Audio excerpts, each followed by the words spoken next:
ವಿದ್ಯಾರ್ಥಿ ಮಿತ್ರರೇ, ಈ ಹಿಂದಿನ ವರ್ಗದಲ್ಲಿ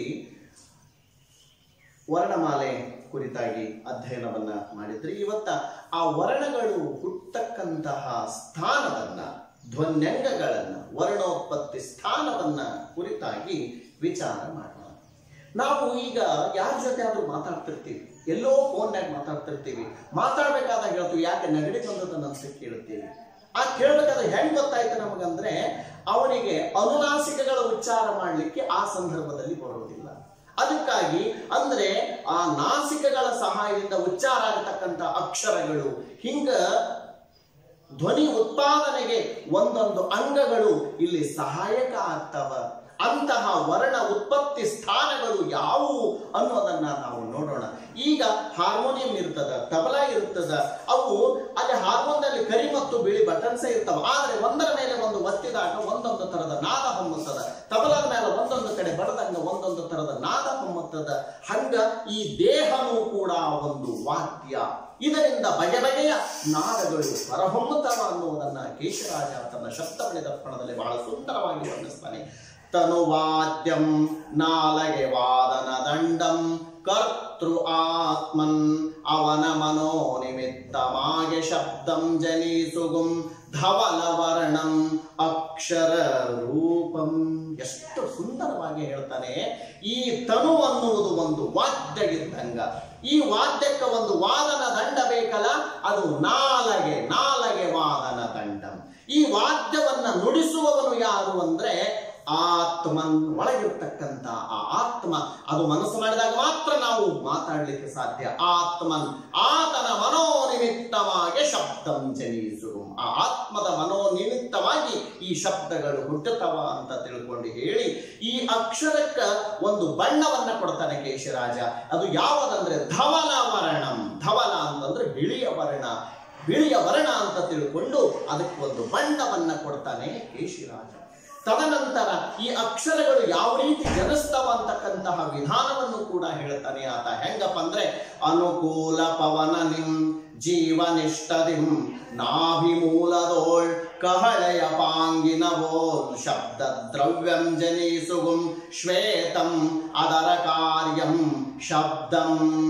ಅನುಕೂಲ ಪವನ ನಿಂ ಅಂತಂದ್ರೆ ಗಾಳಿ ಎಷ್ಟು ಬೇಕೋ ಅಷ್ಟು ಗಾಳಿಯನ್ನ ನಾವು ತಗೊಳ್ತೀವಿ.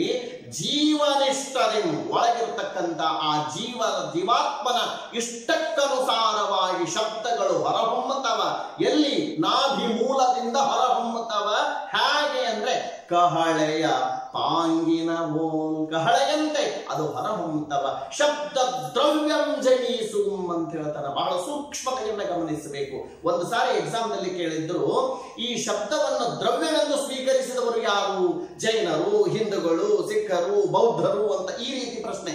ಅಂದ್ರೆ ಇದರ ಹಿನ್ನೆಲೆಯಲ್ಲಿ ನಾವು ತಿಳ್ಕೋಬೇಕು. ಕೇಶರಾಜ ಹೇಳ್ತಾನೆ ಶಬ್ದ ದ್ರವ್ಯಂ ಜನಿಸು. ಕೇಶರಾಜ ಜೈನ ಧರ್ಮದವನು, ಅಂದ್ರೆ ಶಬ್ದವನ್ನು ದ್ರವ್ಯವೆಂದು ಸ್ವೀಕರಿಸಿದವರು ಜೈನರು ಅಂತ. ಅಕ್ಷರದ ಬಣ್ಣ ಯಾವುದು ಅಂತ ಕೇಳಿದ್ರೆ ಬಿಳಿ ಬಣ್ಣ, ಶ್ವೇತಂ ಅಂತ ಹೇಳ್ತಾನೆ. ಇದರ ಕಾರ್ಯ ಯಾವುದು?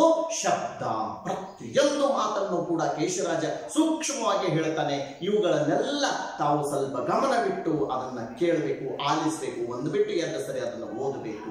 ಇದಾದ ನಂತರ ಕೇಶರಾಜ ಏನ್ ಮಾಡ್ತಾನಪ್ಪ ಅಂತ ಕೇಳಿದ್ರೆ, ವರ್ಣೋತ್ಪತ್ತಿಯ ಸ್ಥಾನಗಳನ್ನ 8 ಧ್ವನ್ಯಂಗಗಳನ್ನ ಕುರಿತು ಕೇಶರಾಜ ಹೇಳ್ತಾನೆ. ಆ 8 ಧ್ವನ್ಯಂಗಗಳು ಯಾವುವು ಅಂತ ಕೇಳಿದ್ರೆ ಶಿರಮುಂ ದಂತಂ ಕೊರಲುಂ ಜಿಹ್ವಾಮೂಲಮುಂ ಉರಮುಂ ತಾಳ್ಗೆಯುಂ ಗೋಷ್ಟಮುಂ ನಾಸಿಕೆಯುಂ ಶಿರಮುಂ ದಂತಮೆಂದು ಅಕ್ಕರ ಮುದಯುಪತಾಣ ಮಾಧುವಿ ಹೇಳದೆಂಟು. ಎಷ್ಟು ಚಂದ ಹೇಳ್ತಾನೆ ಅಂದ್ರೆ, ಒಂದೆದ್ದು ಗಂಟಲು, ನಾಲಗೆ, ಎದೆ, ತಾಳುಗೆ, ತುಟಿ, ಮೂಗು, ತಲೆ ಮತ್ತು ದಂತ, ಇವಿಷ್ಟು ಅಕ್ಷರ ಉದಯಿಸ್ತಕ್ಕಂತಹ ಅಂಗಗಳು, ಧ್ವನ್ಯಂಗಗಳು ಅಂತ ಕೇಶರಾಜ ಹೇಳ್ತಾನೆ. ಈ ಅಂಗಗಳ ಸಹಾಯದಿಂದ ಧ್ವನಿಗಳು ಉತ್ಪಾದನೆ ಆಗ್ತವ. ಪ್ರತಿ ಅಕ್ಷರ ಹುಟ್ಟುವುದು ನಾಭಿಮೂಲದಿಂದಲೇ. ಆದರೆ ಆ ಅಕ್ಷರ ಒಂದೊಂದು ಅಕ್ಷರ ಹುಟ್ಟಲಿಕ್ಕೆ ಒಂದೊಂದು ಅಂಗಗಳು ಅತೀವ ಸಹಕಾರಿಯಾಗ್ತವ. ಈಗ ಸಾಮಾನ್ಯವಾಗಿ ಹೇಳೋದಪ್ಪ ಅಂತ ಕೇಳಿದ್ರೆ ನಾವು ಮಾತಾಡಾಗಿ ಹೇಳ್ತಿರ್ತೀವಿ ಏನಪ್ಪ ಅಂದ್ರೆ ಆ ಸರ್ ಬಹಳ ಚಂದ ಪಾಠ ಮಾಡ್ತಿದ್ರು, ಇತ್ತೀಚೆಗೆ ಸ್ವಲ್ಪ ಅಸ್ಪಷ್ಟ, ಯಾಕಂದ್ರೆ ಹಲ್ಲು ಬಿದ್ದಾವ ಅಂದ್ರೆ ದಂತದ ಸಹಾಯದಿಂದ ಉಚ್ಚಾರ ಆಗ್ತಕ್ಕಂಥ ಅಕ್ಷರಗಳು ಅವರಿಗೆ ಸ್ಪಷ್ಟವಾಗಿ ಉಚ್ಚಾರ ಮಾಡ್ಲಿಕ್ಕೆ ಬರೋದಿಲ್ಲ. ಒಮ್ಮೊಮ್ಮೆ ನಗಡಿ ಬಂದಾಗ ಅಕ್ಷರಗಳು ಸರಿಯಾಗಿ ಉಚ್ಚಾರ ಮಾಡ್ಲಿಕ್ಕೆ ಬರೋದಿಲ್ಲ. ಯಾವ ಅಂದ್ರೆ ಅನುನಾಸಿಕಗಳು. ಹೀಗೆ ಒಂದೊಂದು ಆ ಅಕ್ಷರಗಳು ಹುಟ್ಟಲಿಕ್ಕೆ ಒಂದೊಂದು ಅಂಗಗಳು ಸಹಾಯಕ ಆಗ್ತವ. ಇವುಗಳನ್ನ ಕುರಿತು ನಾವೀಗ ಅಧ್ಯಯನವನ್ನ ಮಾಡೋಣ. ಏನಪ್ಪ ಅಂತ ಕೇಳಿದ್ರೆ ಅದನ್ನೇ ವರ್ಣೋತ್ಪತ್ತಿ ಸ್ಥಾನದಲ್ಲಿ ಯಾವ ಅಕ್ಷರಗಳು ಹೇಗೆ ಹುಟ್ಟುತ್ತಾವ ಅಂತಕ್ಕಂತಹ ವಿಚಾರವನ್ನ ನಾವೀಗ ನೋಡ್ತಾ ಹೋಗೋಣ. ಅದನ್ನ ಸರಳ ವಿಧಾನದಿಂದ ನಾವು ಇಲ್ಲಿ ತಿಳ್ಕೊಳ್ಳಿಕ್ಕೆ ಪ್ರಯತ್ನವನ್ನ ಮಾಡೋಣ. ಅದಕ್ಕೆ ವರ್ಣೋತ್ಪತ್ತಿ ಸ್ಥಾನ ಹೇಗೆ ತಿಳ್ಕೋಬೇಕು ಅನ್ಲಿಕ್ಕೆ ಒಂದು ಸುಂದರವಾಗಿರ್ತಕ್ಕಂತಹ ಒಂದು ಸೂತ್ರದ, ಈ ಸೂತ್ರದ ಮೂಲಕ ಯಾವ್ಯಾವ ಅಕ್ಷರ ಹೆಂಗೆಂಗ ಹುಟ್ಟುತ್ತದ, ಎಲ್ಲಿ ಹುಟ್ಟುತ್ತದ, ಅಕ್ಷರ ಉದಯಿಸ್ತಕ್ಕಂತಹ ಸ್ಥಾನಗಳು ಯಾವುವು, ಧ್ವನ್ಯಂಗಗಳು ಯಾವುವು ಅನ್ನೋದನ್ನ ಸರಳವಾಗಿ ನಾವು ತಿಳ್ಕೊಳ್ಳೋಣ. ಆ ಸೂತ್ರನೇ ಇಲ್ಲದ ಅಕುಹ ವಿಸರ್ಗನಿಯಾನಾಂ ಕಂಠಃ ಇಚು ಯಶಾನಾಂ ತಾಲುಹು ಋಟುರಶಾನಾಂ ಮೂರ್ಧಾ ಋತುಲಸಾನಾಂ ದಂತಾಃ ಉಪುಪದ್ಮಾನಿಯಾನಾಂ ಓಷ್ಟೌ ನಯನನಮನಾಂ ನಾಸಿಕಾ ಚ ಏತ್ ಐತೋಃ ಕಂಠತಾಲು ಓತ್ ಔತೋಃ ಕಂಠೋಷ್ಟ್ಯಂ ವಕಾರಸ್ಯ ದಂತೋಷ್ಟ್ಯಂ ಜಿಹ್ವಾಮೂಲೀಯಸ್ಯ ಜಿಹ್ವಾಮೂಲಂ ಅನುಸ್ವಾರಸ್ಯ ಕಂಠನಾಸಿಕ. ಇದು ಒಂದು ಸೂತ್ರದ ಅನುಸಾರವಾಗಿ ಇಡೀ ಅಕ್ಷರಗಳು ಹುಟ್ಟತಕ್ಕಂತಹ ಸ್ಥಾನಗಳು ಯಾವುವು ಅನ್ನೋದನ್ನ ನಾವು ಒಂದೊಂದಾಗಿ ತಿಳಿತಾ ಹೋಗೋಣ. ಒಂದೇ ಸೂತ್ರವನ್ನ ನೀವು ಗಮನವಿಟ್ಟು ನೋಡ್ರಿ.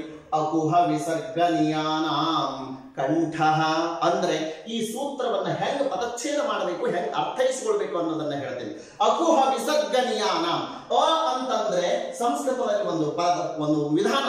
ಅ ಅಂದ್ರೆ ಅ ಆ, ಇ ಅಂದ್ರೆ ಇ ಈ, ಉ ಅಂದ್ರೆ ಉ ಉ ಅನ್ನುವಂತ. ಇಲ್ಲಿ ಅ ಅಂದ್ರೆ ಅ ಆ ಅಂತ ತಿಳ್ಕೊಳ್ಬೇಕು. ಇನ್ನ ನಾವು ವರ್ಗಗಳನ್ನ ಹೇಳಬೇಕಾದಾಗ ನಾವು ಕ ಕ ಗ ಗ ಇದಕ್ಕೆ ಕವರ್ಗ ಅಂತೀವಿ, ಆಮೇಲೆ ಚ ಚ ಜ ಚವರ್ಗ ಅಂತೀವಿ. ಹೀಗೆ ಕವರ್ಗ, ಚವರ್ಗ, ಟವರ್ಗ, ತವರ್ಗ, ಪವರ್ಗ ಅಂತ ತಿಳ್ಕೊಂಡು ಹೇಳ್ತಾ ಹೋಗ್ತೀವಿ. ಆದ್ರೆ ಸಂಸ್ಕೃತದಾಗ ಹಂಗಲ್ಲ.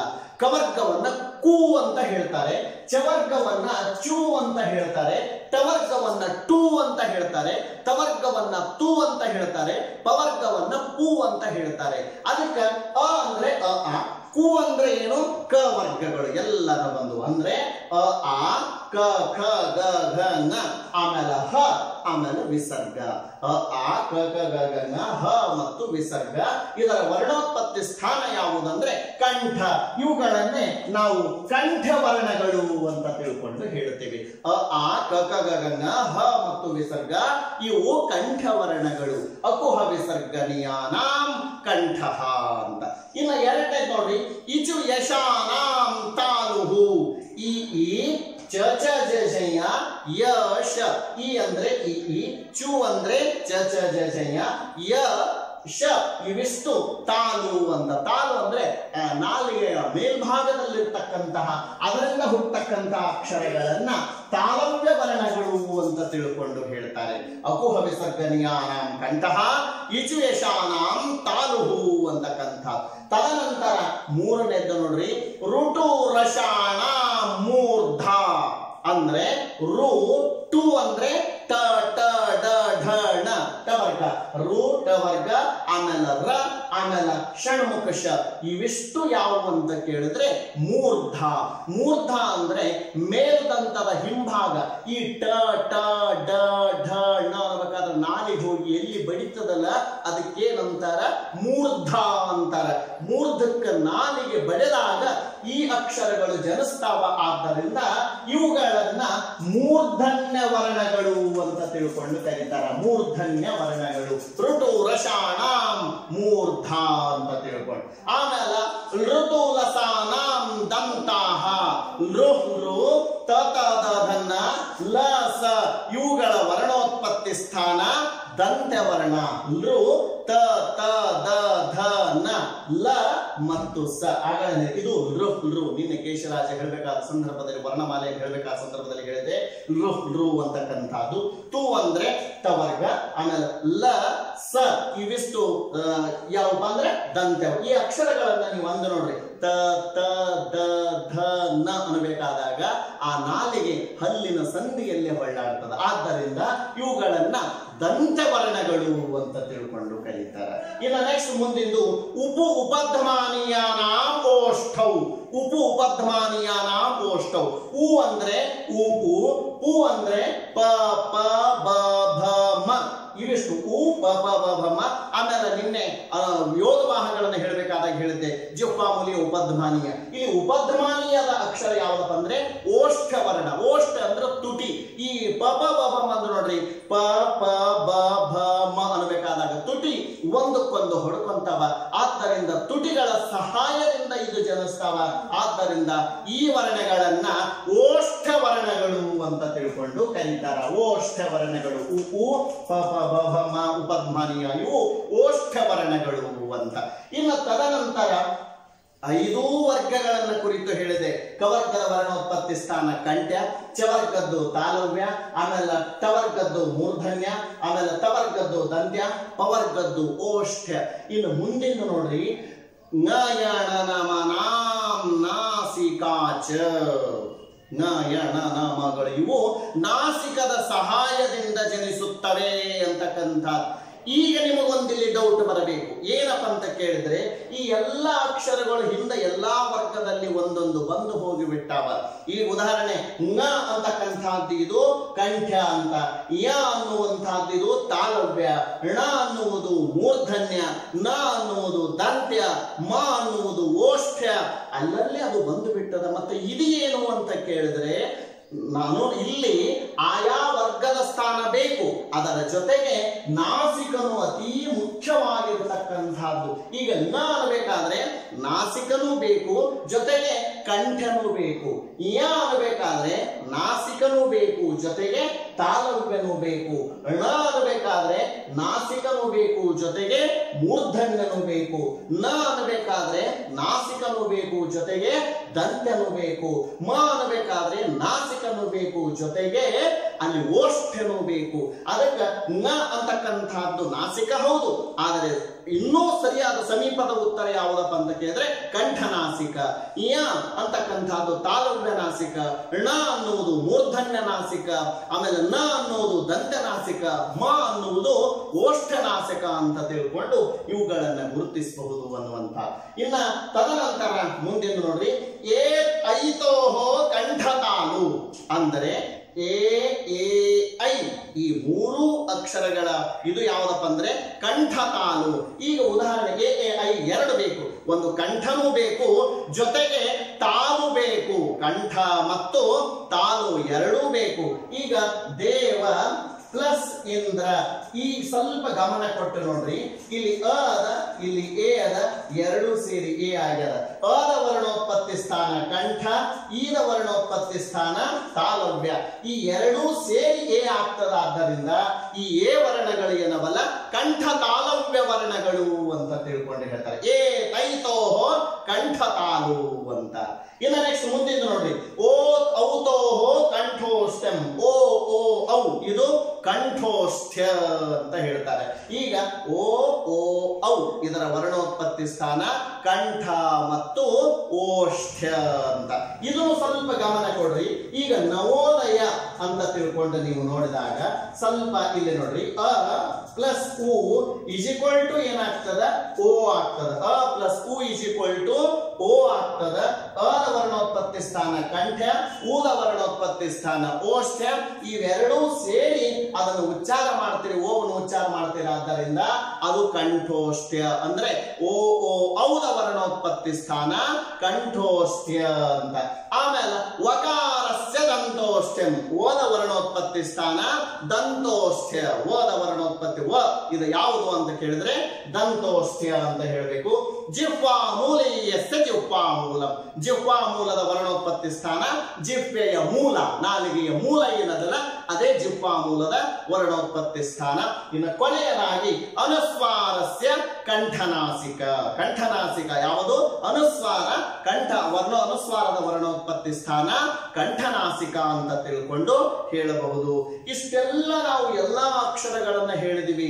ಆದರೆ ಕನ್ನಡದಲ್ಲಿರ್ತಕ್ಕಂಥ ಇನ್ನೊಂದು ಅಕ್ಷರದ ವರ್ಣೋತ್ಪತ್ತಿ ಸ್ಥಾನವನ್ನ ನಾವು ಹೇಳಲಿಲ್ಲ. ಅದು ಯಾವುದಂತ ಕೇಳಿದ್ರೆ ಳನ ವರ್ಣೋತ್ಪತ್ತಿ ಸ್ಥಾನ ಈ ಸೂತ್ರದಲ್ಲಿ ಬರಲಿಲ್ಲ. ಯಾಕೆ ಬರಲಿಲ್ಲಪ್ಪ ಅಂದ್ರೆ ಸಂಸ್ಕೃತದಲ್ಲಿ ಳಕಾರ ಇಲ್ಲ, ಹೀಗಾಗಿ ಅವರದನ್ನ ಹೇಳಲಿಕ್ಕೆ ಹೋಗಿಲ್ಲ. ಆ ಳದ ವರ್ಣೋತ್ಪತ್ತಿ ಸ್ಥಾನವನ್ನ ನಾವ ಕಂಡು ಹಿಡ್ಕೊಂಡ್ಬಿಡೋಣ.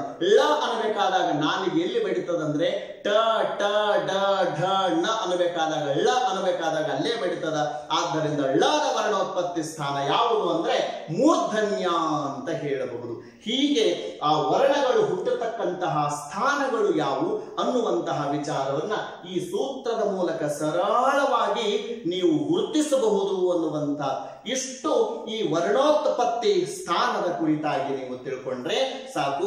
ಅನೇಕ ಬಾರಿ ಪರೀಕ್ಷೆಗಳಲ್ಲಿ ಕವರ್ಗದ ವರ್ಣೋತ್ಪತ್ತಿ ಸ್ಥಾನ ಯಾವುದು, ಚವರ್ಗದ ವರ್ಣೋತ್ಪತ್ತಿ ಸ್ಥಾನ ಯಾವುದು ಹೀಗೂ ಕೇಳಿರ್ತಕ್ಕಂಥ ಎ ಎ ಐ ಇವುಗಳ ವರ್ಣೋತ್ಪತ್ತಿ ಸ್ಥಾನ, ಪ ಇದರ ವರ್ಣೋತ್ಪತ್ತಿ ಸ್ಥಾನ, ತ ಇದರ ವರ್ಣೋತ್ಪತ್ತಿ ಸ್ಥಾನ, ಹೀಗೆ ಪ್ರಶ್ನೆಗಳನ್ನ ಕೇಳ್ತಕ್ಕಂಥ ಈ ಉದಾಹರಣೆ ಅ ಆದ ವರ್ಣೋತ್ಪತ್ತಿ ಸ್ಥಾನ ಅಕುಹ ವಿಸರ್ಗನೀಯಾನ ಕಂಠ ಇಲ್ಲಿ ಬರ್ತದೆ. ಅಂದ್ರೆ ಅ ಆ ಇದರ ವರ್ಣೋತ್ಪತ್ತಿ ಸ್ಥಾನ ಕಂಠ. ಹೀಗೆ ಈ ರೀತಿಯಾಗಿ ಇಲ್ಲಿ ಎಲ್ಲ ಅಕ್ಷರಗಳು ಇದರೊಳಗೆ ಒಳಗೊಂಡು ಬಿಟ್ಟವ. ಈ ಒಂದು ಸೂತ್ರವನ್ನ ನೀವು ಪರ್ಫೆಕ್ಟ್ ಮಾಡಿದ್ರಪ್ಪ ಅಂದ್ರೆ ವರ್ಣೋತ್ಪತ್ತಿ ಸ್ಥಾನದಲ್ಲಿ ಯಾವುದೇ ಪ್ರಶ್ನೆಗಳು ಬರಲಿ ಅದನ್ನ ನೀವು ಖಂಡಿತವಾಗಿ ಉತ್ತರಿಸ್ತೀರಿ ಅಂತ ತಿಳ್ಕೊಂಡು ನಾನು ಹೇಳಬಲ್ಲೆ. ಇಷ್ಟು ಇವತ್ತಿನ ದಿನ ವರ್ಣೋತ್ಪತ್ತಿ ಸ್ಥಾನದ ಕುರಿತಾಗಿ ನಾವು ಅಧ್ಯಯನವನ್ನ ಮಾಡಿದಿವಿ. ಇದನ್ನ ಹೆಚ್ಚು ಹಿಂದಿನ ಪ್ರಶ್ನೆ ಪತ್ರಿಕೆಗಳಲ್ಲಿ ಏನು ಬಂದಾವ ಅಂತಕ್ಕಂಥದ್ದನ್ನ ನೀವು ತಿಳ್ಕೊಂಡು ಆ ರೀತಿಯಾಗಿರ್ತಕ್ಕಂಥ ನೀವೇ ಸ್ವಮೌಲ್ಯಮಾಪನವನ್ನ ಮಾಡಿಕೊಳ್ಳ್ರಿ ಅಂತ ಹೇಳ್ತಾ ಇವತ್ತಿನ ಕ್ಲಾಸ್ ಅನ್ನ ಮುಗಿಸ್ತೇನೆ. ನೀವು ಎಲ್ಲರೂ ಕೂಡ ಈ ಪಾಠವನ್ನ ಒಮ್ಮೆ ಬಿಟ್ಟು 2 ಸಲ ಕೇಳ್ರಿ, ಆಮೇಲೆ ಸಬ್ಸ್ಕ್ರೈಬ್ ಮಾಡ್ರಿ. ಈ ಪಾಠ ನಿಮ್ಗೆ ಇಷ್ಟವಾದ್ರೆ ಲೈಕ್ ಮಾಡ್ರಿ, ಸಾಕಷ್ಟು ವಿದ್ಯಾರ್ಥಿ ಮಿತ್ರರಿಗೆ ಇದನ್ನ ಕಳಿಸ್ರಿ, ಎಲ್ಲರೂ ಅಧ್ಯಯನವನ್ನ ಮಾಡ್ರಿ ಅಂತ ತಿಳ್ಕೊಂಡು ಹೇಳ್ತಾ ಇವತ್ತಿನ ಕ್ಲಾಸ್ ಅನ್ನ ಮುಗಿಸ್ತೇನೆ. ನಮಸ್ಕಾರ.